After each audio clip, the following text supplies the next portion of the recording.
welcome to part 2 of our conversation on artificial intelligence. In the studio, I still have 2 amazing, intelligent gentlemen who are still going to continue giving us more insights on artificial intelligence, Uganda's readiness, and how the ecosystem looks like. Are we even understanding this idea of AI? Yes. Because look about Collins. He will tell you he's worked for some global companies, and he has that exposure. I will tell you the same. I've worked for some startups in the US. I've worked for a university in Canada, and that exposure I have. Now go back to the people who have not that exposure. These people are not so many, and that's why you find there is a small circle which is concentrated in the city, and not only in the city, but at a particular university, you know, and not even a particular university. There is a particular faculty. Yet AI cuts across. You get it? It's not whether we discuss it as computer scientists. It's whether we understand that what it needs is a global thinking that is integrated, where we can bring everyone together in the same room to define a framework that actually works, where we can begin to have a common agenda. And a country as Uganda, we need a common goal. We need an agenda where we can say, we can ask a young kid and they will say, Uganda is the next AI hub for Africa. Go to, if you want to know what this means, go to Rwanda. They will, everyone will tell you, we're the Singapore for Africa. What is our goal as Uganda? In terms of AI, for instance? I know this is very unsolicited, unpopular opinion, something that I'm going to say. But I feel like you've seen universities having those poetry competitions, those essay writing competitions, those blogging competitions. Then at the back of my mind, I'd be like, how about you translate poetry is good. It teaches people how to speak good English, to write well, to articulate themselves well. But like, how about you change it and have like those hackathons? You know, have those hackathons where you bring the graduates together to maybe develop a product, learn how to write code. I think that would inform not only the curriculum, but also change people's, the young graduates' mindsets towards the new normal, which is now AI. I'm speaking to Collins, who spent 3 years at the university and didn't see the need to actually open a computer. Funny, no, it wasn't because I didn't see the need. It was because they did not see the need for you. Exactly. The computer. That's it. For us to open the computers. So I wanted to ground the conversation because readiness. We're talking about readiness in terms of talent, compute, data, policy. But you've just asked a question there. Just to reiterate, policy, we can't make policy without the policymakers understanding what's going on. There has to be a paradigm shift. Which paradigm shift? I explained to you off camera. I don't know if I should go into it. The data, we haven't gotten there yet. Compute, we realized we need energy and we need talent to use the compute. Because yes, we have these GPUs, which some of which might not arrive, right? But who's going to use them? And do they know what to use them for? Because it's one thing having a software engineer that can train an AI model, but an AI model for what?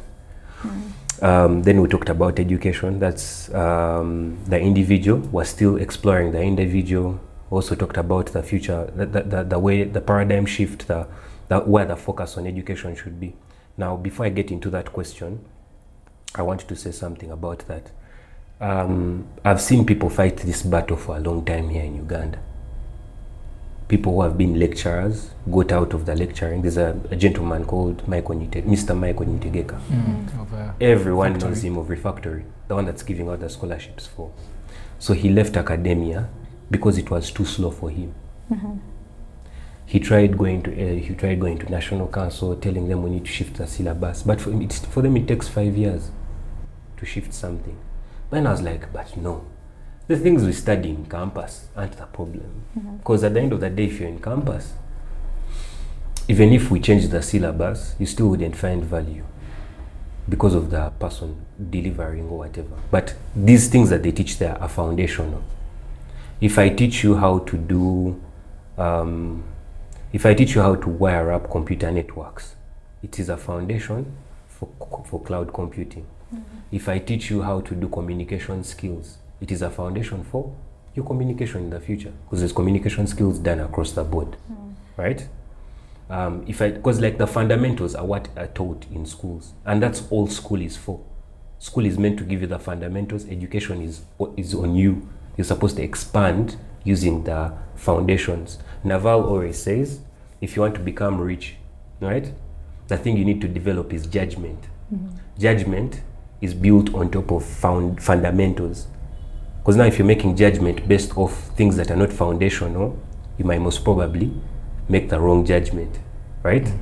So if I'm doing, like, let's say sales and marketing, and we're making copy, or we're making, let's say, captions for a post, right? If me who looks at the foundation, which is maybe the psychology of the person I'm selling to, I might most probably sell to that person better, as opposed to you that just understands marketing and they tell you must have a caption. Does that make sense? Yeah. Now for you, just write a caption for caption's sake and your judgment won't serve you. So school is meant to deliver the foundations. The moment someone understands that, they'll start paying attention. I ran an experiment on my siblings actually, because I have a couple of young siblings. And this thing kept bugging me. And I kept running experiments with them. So I would do my classes while they're around. And then my bro was playing Call of Duty because he was playing Call of Duty and I was doing a class. He first stops the game and looks at me. At the end of the thing, he asks me, but I was studying that stuff in class. Is that a real machine learning course? But I was studying that stuff in class. Then he went back to school. This is a guy who doesn't like school. He came back with 18 points. He's doing PEM. So you must know how hard that is. Yeah. But when he saw the math concepts I was using, he saw the economics concepts, he saw me speak in a scientific language, the same language that is used in physics, he was like, so these things can be used like this, right? To add on to that, what I'm saying is universities they can do their thing because they take too long to adapt. But the thing is, do we have alternative programs, clubs or whatever's that help these students understand that this is for this is for that? That's what Makerere has and we don't have. Because someone will walk out of the lecture room, he will pass by and he will see the innovation hub inside, Makerere Innovation Hub. He enters inside, he sees his friend, goes and greets the friend, and he realizes there's a session happening. But in the session, they're teaching about AI. He's like, man, this AI thing, I've been hearing about it. He sits down, and then he hears the same topics he was learning in school. He taps on his friend, you guy, first relax, wasn't that the course unit that we did? And then the guy's like, yes, man, just now I also found myself here. Like, for real. So this is how they use these things. Then it sparks curiosity, like he said. Yeah.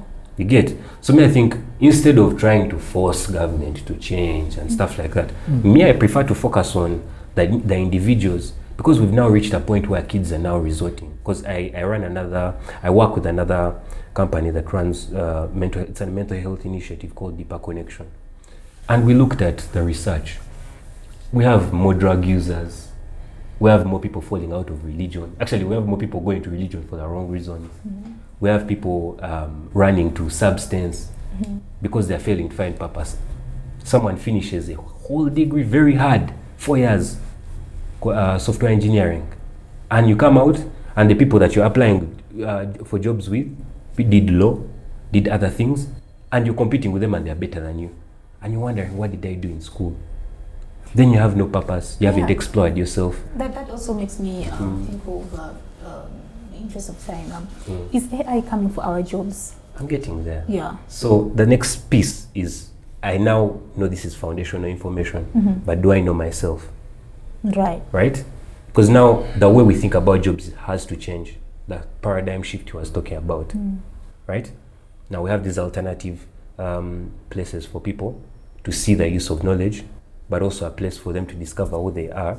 Because inside Mark AI, there's a personal reason that you had to find that would push you to start this thing, right? It's not a mistake that you started with Founders first and then a couple of other startups. It was a journey of self-discovery that then builds this human being that can push through different obstacles.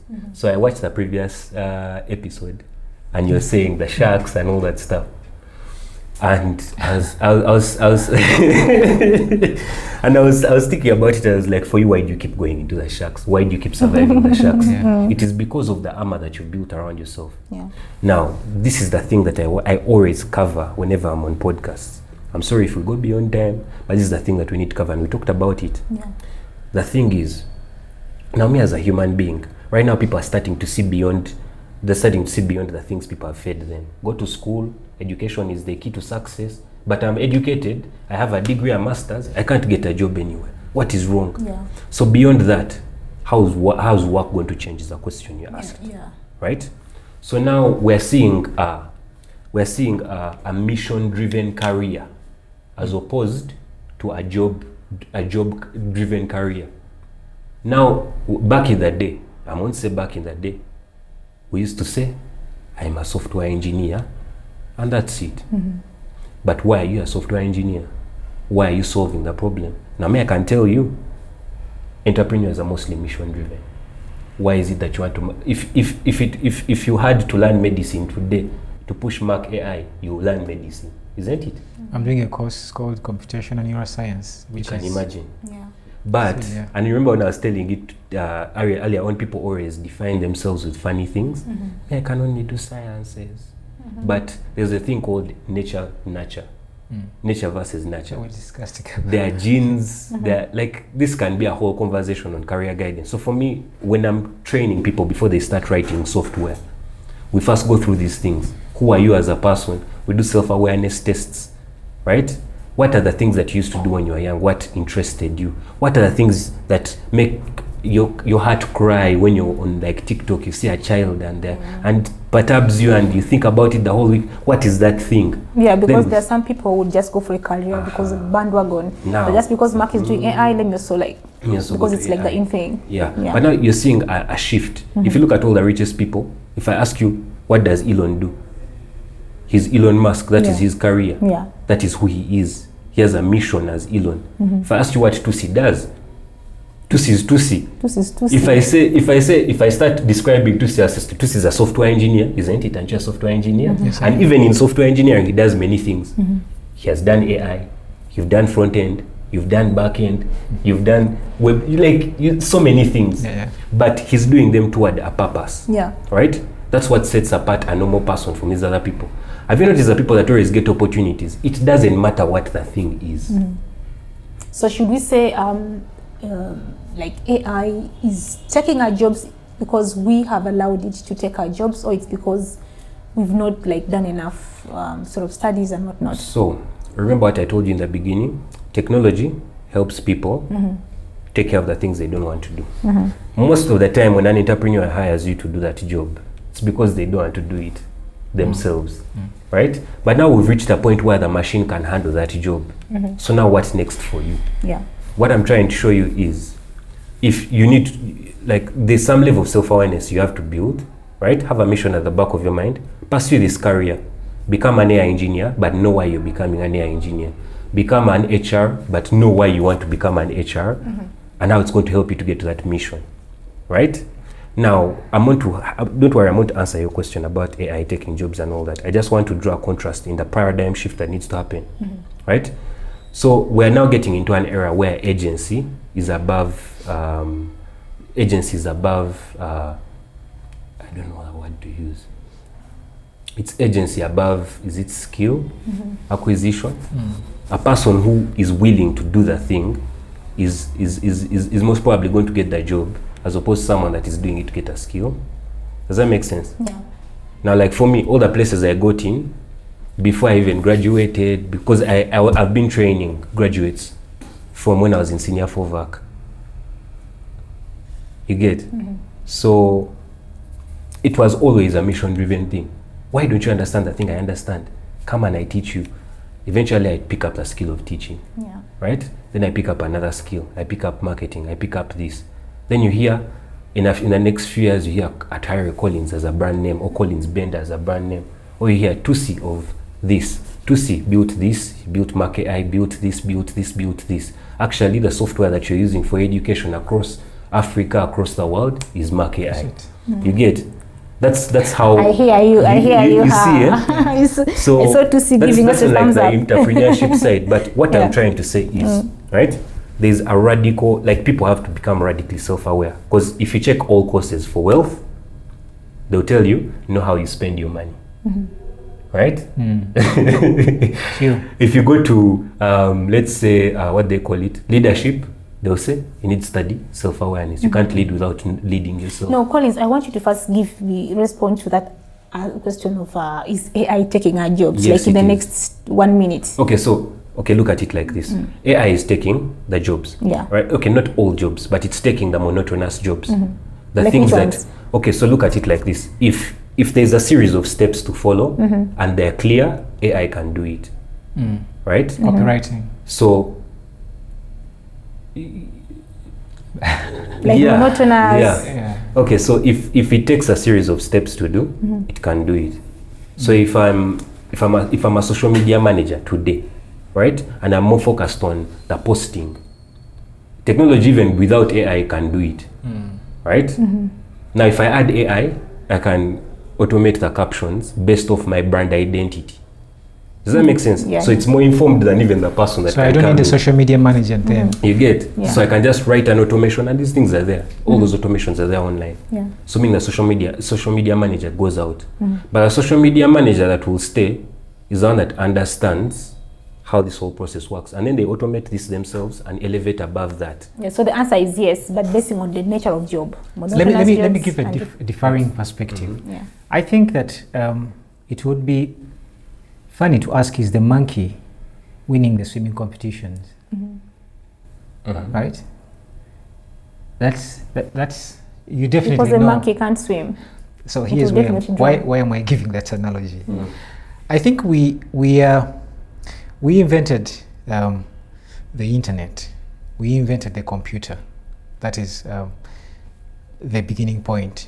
And once that happened, we began to do jobs that were supposed to be for the computer. And it's just that the level of technology we had at that particular time was not advanced enough to get that job done. And so our focus, or the jobs and vocation, was more about how do we get there. Schools began to teach how we can develop better chips. They began to teach how we can create better software so that we can create better algorithms. They began to teach how can we market these products better so that they can be taken up by academia. By products I mean software, computers, and all that. And so all the education was all around how we can use and push this industry forward. And that was where the jobs came in, you know. Yeah. So as now we've outgrown that. That's a state that we are outgrowing. Now we are getting into the AI world, where the computers has caught up because we had better education. We created better education. We sold the computers, so people had computers. They created data, so this data was used now to train these models that we are using, and so they've become smart to that extent. Now, at that particular point, we have to redefine what a job is. And so in terms of, we talked about agentic AI previously, where you have this one guy who wears a hat but can be able to do things autonomously. They can go search on the internet, ask you for your input, and then go back, like work for 3 days and then come back and say, I am done with this. I think creation is a role of humans, even starting from the Bible. We create, and that is our job. And creation is infinite, because time happens, right? Time happens and space exists. So within the difference in periods, these different states require that we create a specific thing. It's just that we've not found out that thing. I don't want to go that philosophical, right?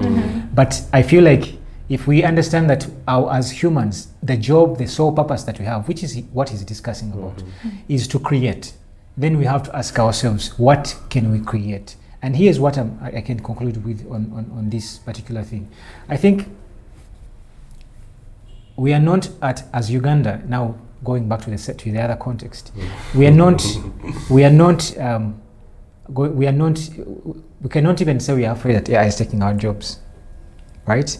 Let's talk about Maslow's hierarchy of needs. Yeah, you have the beginning, a physiological level. Someone is struggling for food, they are struggling for water, they are struggling for shelter, and such people, their priority is not advancement to the future, but it is rather managing the present And survival. and survival. Yeah. And when you have someone driven by survival, they cannot pursue bigger goals that require self-actualization, which is at the top level that is being discussed. I don't want to think that Collins has gotten to a point of, I would say, self-actualization as a priority because he's figured out the basics first. And the question you have to ask yourself, is Africa, first of all, to that state of self-actualization? You would wonder that here in back home, Uganda, have we reached that level of self-actualization? No. If I can bring it closer here, there is when you can have a state like a national Collins state, is in disagreement. a national analysis. Let me get here. The national analysis would be here. The problem of America is diabetes, right? Come to Uganda. The measure of success of an individual is how big their belly is. But that narrative is changing. Wait, he's cooking.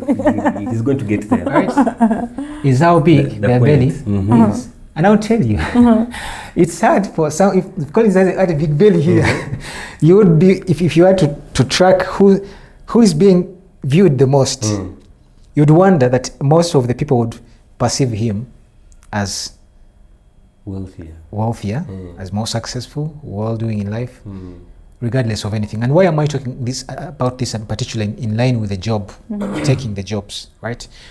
I think we have to think critically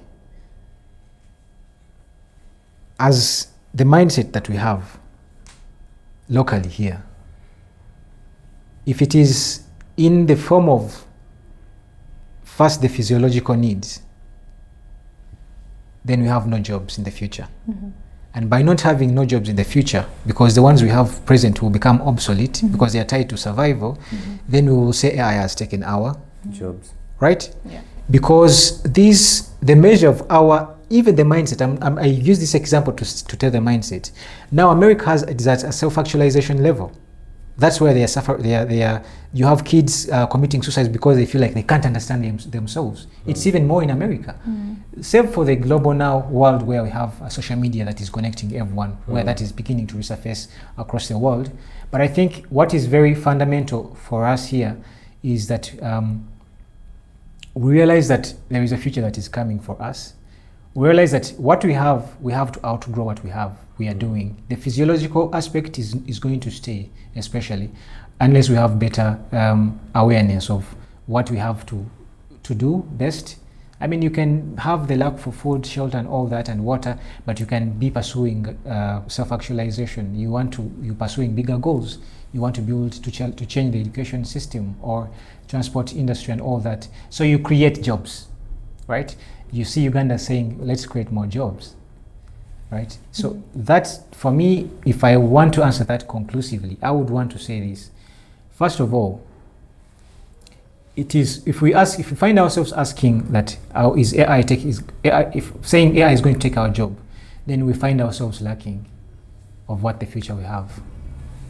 But if we find ourselves saying, or seeing that AI is evolving, we now starting saying, we've really outgrown this. We've created a beautiful product that is now propelling us to the next level. So we see ourselves as creators, not consumers, save for a few people that we'll need to bring on board because we want to be inclusive. Right. Yeah. Again, in interest of time, I want us to go to the next part. Let's take it a bit higher. They talk about policy and governance. We've had issues around data protection. We know that there's a Data Protection Act that exists, and you know, for you to leverage AI and to fully use it well, you need to input in your data. So does Uganda have like a proper strategy to handle this aspect of data protection? And someone out there may ask themselves, like, what happens to this information that I'm sharing with these AI platforms? Like, for example, people have more conversations with these ChatGPT, these things than having in-person conversations. So, like, what happens to that data? Maybe in the next 10 minutes. To keep it short, I mentioned that gentleman from Arcade, Tim Abels. he said one thing. If you're using a product that's not Ugandan, even in Uganda, the data doesn't stay here. It goes there. So if you go to Shell, the data goes to France. If you go to ChatGPT, the data goes to the US. Majority of them are not governed by our Data Act because of where they operate. The only time I've seen a crackdown was this recent crackdown with Google. I don't have much information about it. But in regards to data, had the Ministry of ICT and National Guidance, like every other country in Africa, is trying to copy blueprints from the AU. But I don't have much information about it. But what you need to know about your data is, if you're putting your data in GPT, it's going to that side. That's all you should know. And that's another aspect most businesses ignore. There are businesses that have reached the state where they need data to make decisions, but because they do not know how to collect it and analyze it. And remember, everyone says, like, if you go online, they always say data is the gold. There is no AI without data, because an AI model is trained on data. But for an AI model to serve your business, that's why we're struggling in the beginning of the thing, trying to define intelligence, because we're trying to look, does this business have data yet to utilize AI the way we are talking about it at this level, or we're talking about AI as like just, I need a caption, I need this. But now, what if I need to look at, maybe I've had a program as the Gender Tech podcast, right? We've had a program and we want to see, why is it that people watch to see video more, right? Yes. Beyond the like analytics. Why? Yeah. Why is that? Why does it that most of our videos have about 200 views? This one has 1.6K. Is it to see brand? Is it that we're discussing something people fear? That analysis beyond, that is what we need. That's what businesses should use data for. Is it a thumbnail? Is it a, you get like analyzing all those different bits and pieces. That's just like the most basic example, because those are analytics tools. Should I be worried that whatever data I'm putting in ChatGPT that is going to the US or whatever, will it come back to bite me in a couple of years? Should I be worried? I mean, it depends on what you're putting in. If you have you have a case in court and they know you got the information from ChatGPT, if Sam Altman said, like, if you're ever taken to court and they're asked to present your chats, they'll present them. Oh wow. He said that on a podcast recently.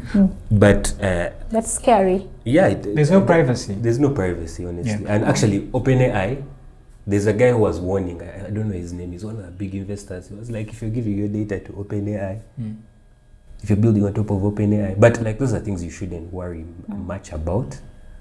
I think it just depends on how you use that tool, because I don't know like what kind of data you'd be giving them for them to like I'm talking on the behalf of people who have personal and intimate conversations with these things. Maybe just to come in a bit about that. I think, yes, we should be worried if we interact with these about to get global machines. Let me use machines because for an average, you'd want to think that they don't know what ChatGPT. They use ChatGPT, but not sure. But I think I would agree that it is very sensitive. Then you have private conversations, and why? Let's go back to how AI provides responses. It's an average of what is.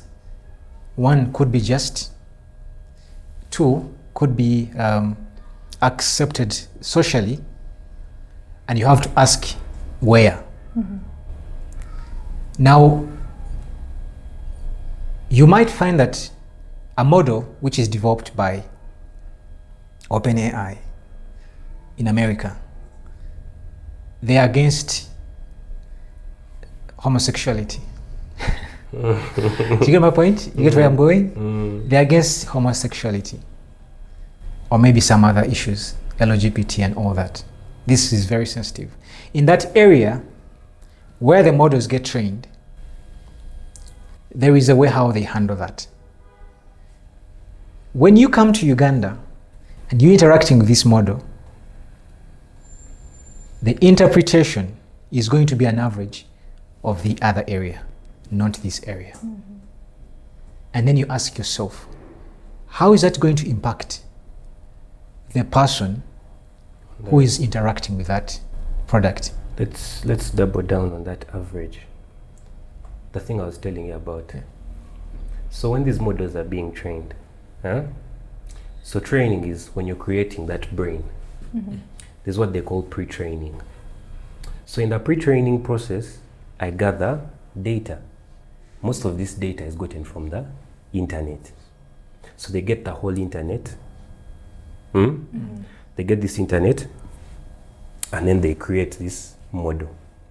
But as part of that process, they try to, actually the data is cleaned, where they try to remove some biases, they try to remove some credit card details, some unwanted stuff, then they train the model. This process is done every few, it's a very, very expensive process, so it's done a couple of days a year.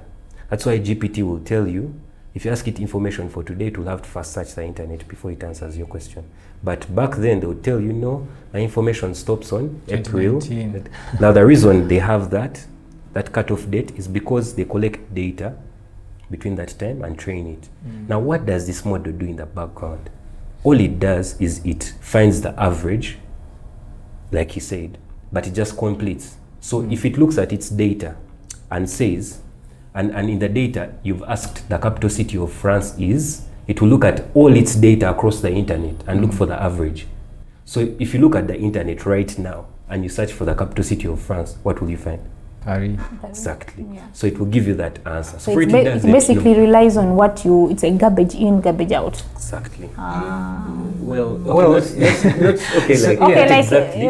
But it's a statistical, how do you call it? It's just, how do I put it? It auto-completes based off what it has been taught. Yeah, it has specific tokens and then predicts what could be the next token based on the conversation you're having. So it's not Jiggle, because Jiggle would simply mean that there is no intelligence in a way. But I think, like I said, we have to, again, with the same notion, we have to ask who contributes more to the data and what is their ideology of the truth. Because this is a philosophical question you're asking. What do they perceive as the truth? Is that truth universal? And if I'm having the conversation about maybe suicide, is it committing suicide okay? And ChatGPT is like, because there's a policy maybe in the US which says, I'm not saying that policy is there, but maybe there is a policy somewhere who says it's okay, and the average contributor to the data is American. Guess what the response is going to be, right? Got it. Because statistically, that's the average. So there is no data that is shared actually across is exported to the US. Of course, there is export, but the question is that the output that you need is based on the input that you have gotten, and yet this output is structured in the format that I've shared already. So I think it's very critical we do not share sensitive information to these AIs, because they have the power to manipulate. They also have the power, especially if you don't understand how they work, to absorb us. They are machines that we've created that are outsmarting our intelligence, not because they are more intelligent, but because they feel like us. They are not feeling like us, but they are us. You remember when I was telling you? So they mirror everything that we do. Speaking into that mirroring thing, remember what I told you? If you want to succeed in this whole thing, if you're going to take away from this whole talk, it is explore the capabilities and limitations of your mind, explore the capabilities and limitations of this machine, and you create the future. What I mean is, as humans, we're blinded by emotion. That's why when Coca-Cola is selling, they'll use an emotional thing. Family. Right? They'll use family, happiness. They won't tell you it is food coloring in a bottle with chemicals that are bad for you. They won't say that. Right? But they will use emotion to sway you to buy things. So are you aware of those limitations of your mind when you're talking to AI? So when you're telling it, man, I had a bad day, my boss keeps talking to me like this, like, are you aware of the emotions going to convey to you so that it makes you feel better? Because for it, its job is simply that. Can I give you just a simple thing, a simple activity that the viewer could do? Go ask Manus, go ask, I had a bad day, what can I do? Go ask Manus, because it is Asia based, right? Go ask ChatGPT, is US based. Go ask Anthropic, I think Anthropic is EU. Anthropic is also American. It's Mistral. Yeah, Mistral is EU. So these three things, guess what? They will have a different responses. You get my point? Are the responses determined by how you've been interacting with them, or like your chat history, the emotional attachment? No, that's the response of the model itself is determined by the data, right?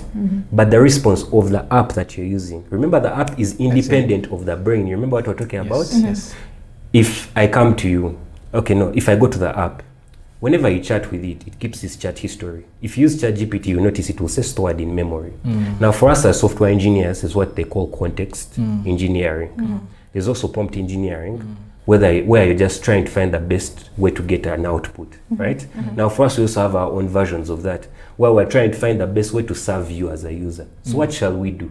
We'll say familiarity is the thing that people love the most. Because if it speaks like me, if it has knowledge of all the things that we've talked about, like I told you about the writing example, where I wanted to learn how to write, but I kept asking it, and I was wondering, man, like after asking it 15 times over a year, I asked it, but man, and I asked it again, and then it told me, but Collins, we've been talking about learning how to write for all this long. Why haven't you done anything? And I'm like, first wait. It remembers everything. Then I went and I searched about context engineering, and it's like this. There is the brain. The brain gives you information based off its information.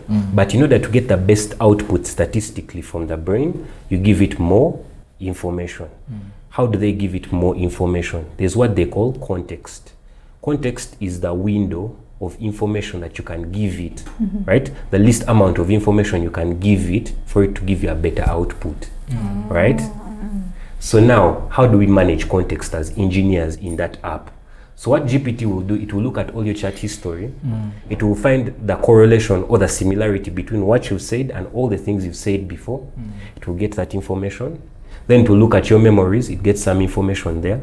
Then when you send that message as a prompt, it will get the chat history. In that chat itself, the things you've been chatting about, your chat history from like this side where all the different chats you've been chatting, and then your memories, and then it will send to the brain.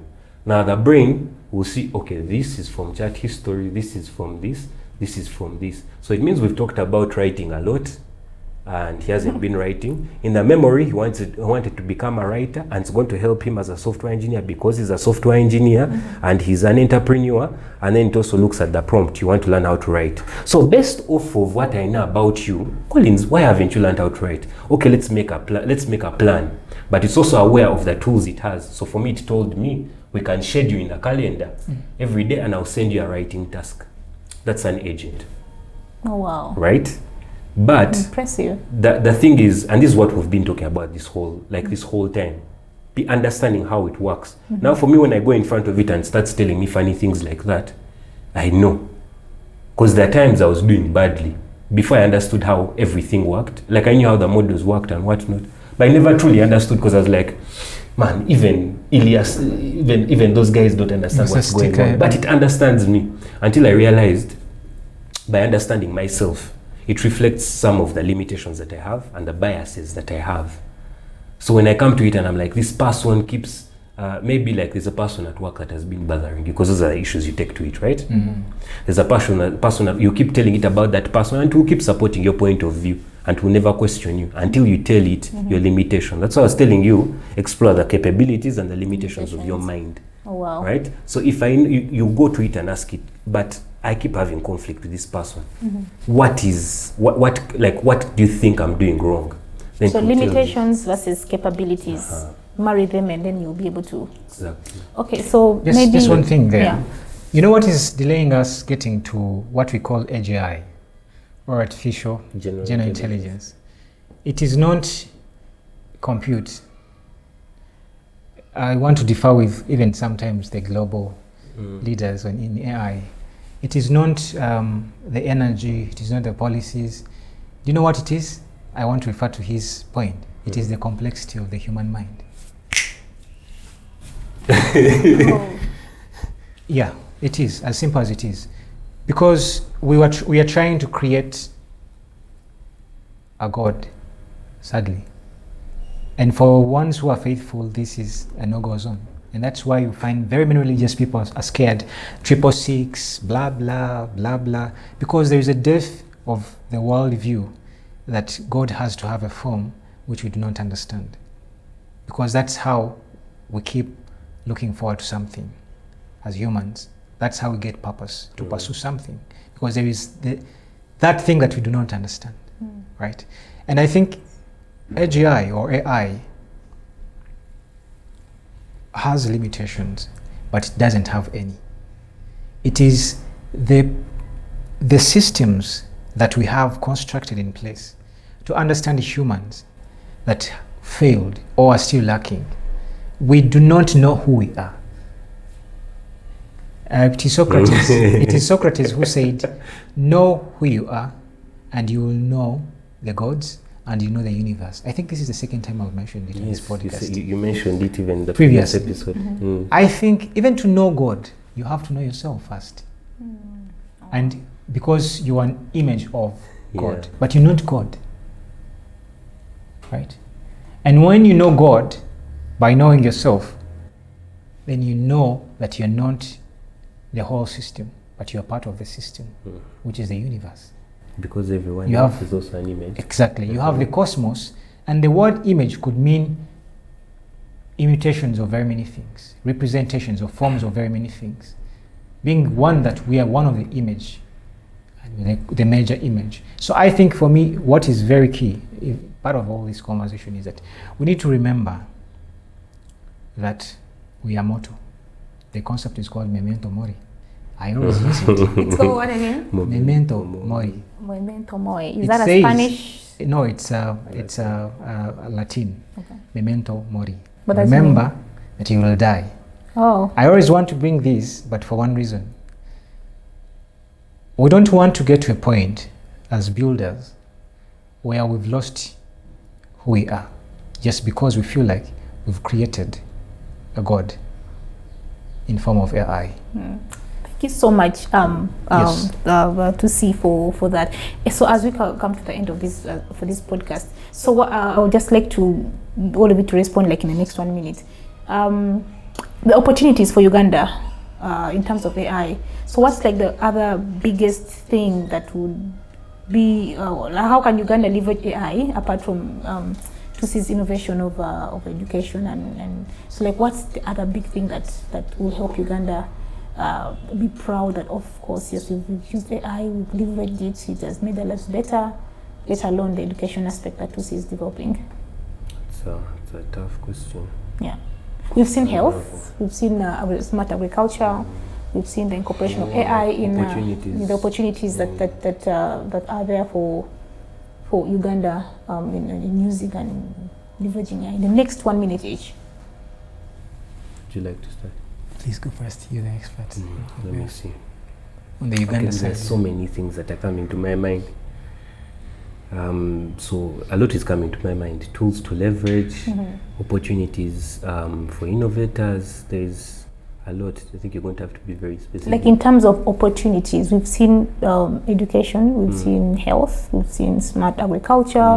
What else have we seen? We've seen people writing codes using the AI themselves. Yeah. Okay, so everything basically. So first off, going through all of them would take a whole other podcast because I have so many. So I won't give you the sources to find this information. Yeah. So first, if you want to understand how these AIs work, you don't need to be a software engineer. You don't need to know too much. There is a website called Anthropic. Anthropic. Yeah. So Anthropic is those are the guys that created Claude, CLAUDE. Go to Anthropic. They have an cloud.ai. Yes. Okay. So Anthropic has a section called AI literacy. Just search Anthropic AI fluency. It will teach you how to talk to the AIs more efficiently and understand what goes on under the hood.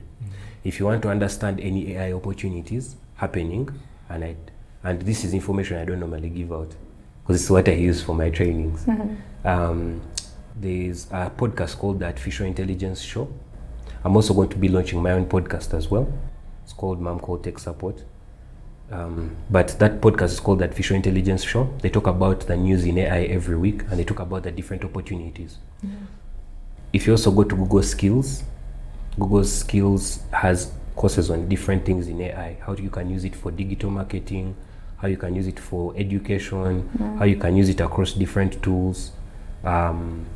Then opportunities in terms of gaps in how they call it, tools for people to use. You said for coding, we already talked about a couple of those tools. So if you're a software engineer and you want to code faster, there is a tool called Anti-Gravity by Google. There's a tool called Casa. There's a tool called Claude Code. Those are the best tools I've used so far. There's also Gemini CLI. Then for people that are not software engineers but want to code and build and prototype products faster, there are tools like Lovable.dev, Lovable.dev. That one you can build a fully fledged MVP with even like data stored somewhere and stuff like that. So it can help you prototype your application and you can send a link. Then my personal favorite for prototyping and all that stuff is called v0.dev. That's the website. v0.dev. Note that down and put them on the screen for the viewers too. Then and lastly, let me just give them everything. For marketing people, if you love video and want to generate stuff, you can use Google's VO, you can use Higgsfield, which is one of the best, and there are several other tools, but that artificial intelligence podcast will show you everything. You can also follow me on my socials. I post a lot about that stuff on my Twitter and all these other platforms. For innovation, I think he can speak more into it, because I can go the whole day talking about all this stuff. Yeah, so I think you asked what opportunity Uganda can harness. I think two things. One is the population, the young population. We have a very youthful population, maybe second in the world, which means we have people who are ready to learn and people who are ready to contribute to talent. The second one is energy. I mean, solar, right? Talking about AI, we want to find most efficient means of providing the energy. And if you want to find good solar investments, you can actually do a whole secondary search. You'll find that solar investments are surging in East Africa, but also in Sub-Saharan Africa as a whole. Actually. And Uganda, they're tax-free. They are tax-free, see? So you have to think that Uganda has to position itself as the AI investment hub in terms of talent, in terms of energy, and how it positions itself that way is by creating better policies that attract the investors to invest in solar, to invest in institutions, creating partnerships with other institutions so they can solve the education gap, skills gap, and all that. And so many that could resurface this way. I think that is for the whole country. As an individual, there's only one thing I would want to say. Success will not be measured by how better you use AI. It will be measured by how close you come to your purpose in life. And I think if you pursue that, somehow the environment will provide what you need. Ask and you will receive. Knock and it will be opened for you.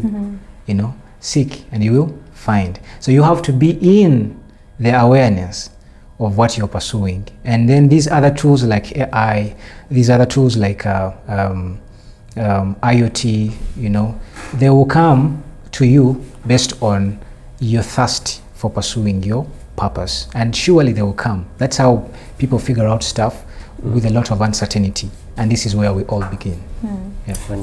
So as we wrap up this conversation, one thing that has come clear to me right now is that AI is not the distant future. It's like the present reality now. You know, so maybe Collins, in 30 seconds, please, your parting shots. Parting shots. The previous conversation you guys had, I want to speak into that.